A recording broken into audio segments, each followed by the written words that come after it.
কারণ নৃশংসতার বর্বরতারও একটা সীমা থাকে।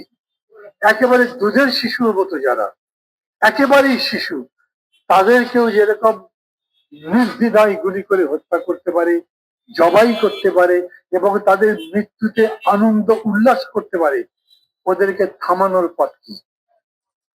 আমেরিকা তো ওই কাজ করবে না। জাতিসংঘ বিবৃতি টিবৃতি দিবে হয়তো, তার বেশি কিছু করবে না, করতে পারবে না। পৃথিবীর কোন জায়গায় এই ধরনের বড় সংঘাতে তাদের কোনো ভূমিকা ছিল না। আমরা কি করব? এই জায়গায় আমাদের কথা।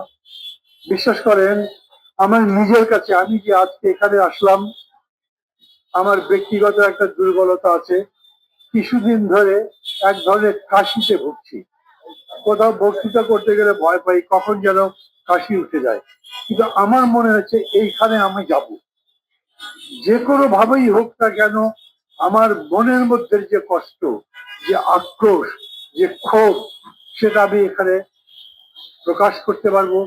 হয়তো খানিকটা প্রশমিত হবে, অনেকটা হবে না। সব ক্ষোভ প্রশমিত হোক তা আমি চাইও না। আমি চাই এই ক্ষোভটা আমাদের মধ্যে জিয়ে থাকুক।